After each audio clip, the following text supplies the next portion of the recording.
when you get calls like that from JB and then you hear what it means to people and you realize that you have a chance doing this to help be the connective tissue of a community of people who care about the same thing and a chance to talk about something that brings people together, people in a community, people within families, people within whatever, like that's really cool. And that is rewarding and it makes it feel less empty. But so does just talking about people that deserve it. 301-230-0980. Let's go to JB from Brooklyn. Brooklyn's in the house. JB, what's up on a misery Monday?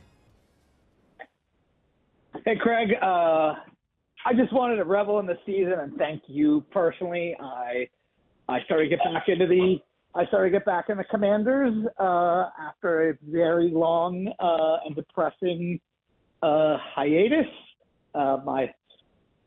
And I saw a random suggestion from the algorithm from you, and just to have someone that is smart and breaking down stuff. And while I've been a fan forever, you and Logan have been really, really great of explaining things and making this the lens of really making this season special. I want to revel in what a special season this is. I am one of those old guys that graduated high school when the Commanders last went to the Super Bowl. And I said to my friend, I was talking to a girl, and he said, "Why aren't you watching the fourth quarter with my best friend?" Still my best friend. And I said to him, "Oh, come on. We've seen them our whole childhood. They're going to be back in the Super Bowl." And 30 years of misery later, and just how special the last 6 weeks were. My dad, you mentioned your dad. My dad is in a nursing home in Kensington Park. Shout out to everyone in Kensington Park Nursing Home. And I was driving. I doesn't speak anymore, but I went down to see right before Christmas to see the Eagles game.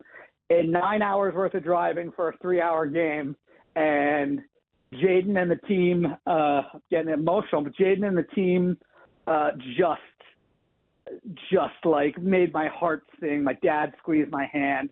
When my grandmother was going through dementia, the last thing she would sing was "Hail the Redskins." My dad used to in the 50s as a 10-year-old go down to Griffith Stadium by himself and go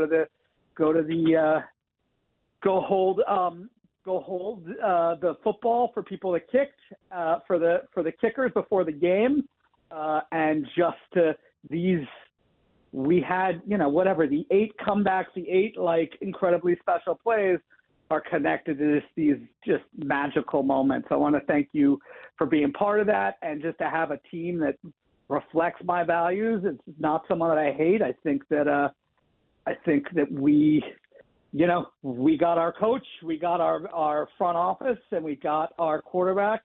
I just saw I was skeptical because people I really trust in football were shipping for May, and he walked out, and I saw everyone in the green room, the way everyone in the green room treated him. I knew this was special. It was a special guy, and I just want to thank you. And a question for later is, what can we learn? What can we learn from the Chiefs? And what can we do to rise ourselves up from? I think make sure we're not the Bills or the Ravens. And what can we? It's a future question, but that's what I'm thinking about now. I'm not used to focusing on the football itself. Thank you I appreciate you for letting me ramble. Yeah, JB, I appreciate your call a lot, man. That's really, really cool. Thank you so much for sharing that story, and best to your family as well. As it sounds like it's been a tough couple weeks here, and perhaps even longer. But glad you got that moment, and it means a lot for you to share with me that I've been a part of it, and Logan's been a part of it. So thank you. We'll definitely, I think, Super Bowl week, tap into some lessons we can learn from the Chiefs and the Eagles. I wrote that one down. That's a good topic idea that we should definitely do. And I think we've done versions of that in the past, but it's a good reminder this time of year. And especially with Kansas City, they're trying to do something unprecedented, 3 in a row, and they're doing it powered by a quarterback who is generational, and that looks to be what Washington has. And this is there's one point. I mean, there's so many just like touching things JB said, and I think important things JB said about football and not football and everything. But the point that I want to pull out of that real quick, and then we got a couple more calls, and we'll continue taking your calls for the rest of the hour. Like, this is our show today, is just letting you talk about this season and what it's meant, and the game yesterday, and whatever anger, resentment, bitterness you might have about the way it ended. But whatever you got, like, we're an open book today at 301-230-0980. But hearing JB talk about how the team finally reflects his values, and it's not rooting for a team owned by someone you hate. I can't tell you how much that resonates, of how many times I would go home to my wife and just be like, I cannot believe I have to talk about this stupid football team. And there's a lot worse jobs out there than talking about football, talking about sports. Like, Van Pelt used to say when he did his radio show, he'd be like, man, this is hard work, but I don't confuse it. I'm not out here laying bricks. This is not intense physical labor. It's intense mental labor, and that's not nothing. But it's, at the end of the day, talking about sports. And when you're spending your time like that, sometimes it can feel really empty, because it's like, should I be doing something more meaningful with my life? And I know that's pretty deep, but it is what it is. And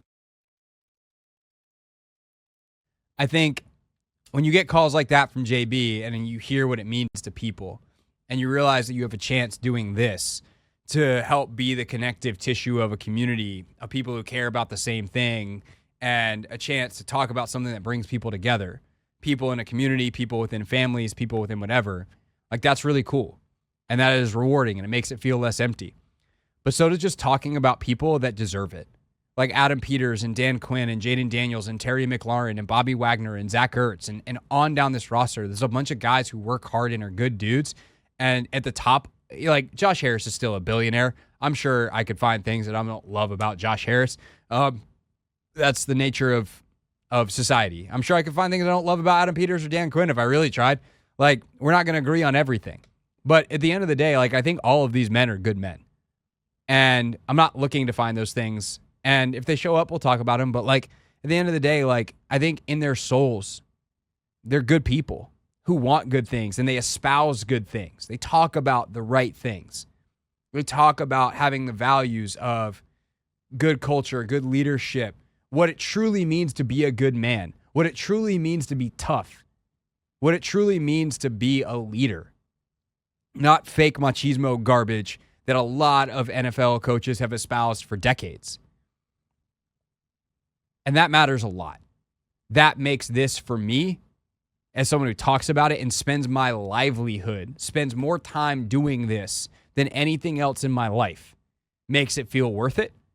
And for all the emotional energy that so many of you put into it as fans, I would imagine you feel in many ways the exact same way. What's up, kiddos? It's your boy Clinton Yates from ESPN. It's the Hoffman Show on the Team 980. Tell your mama I said what's up.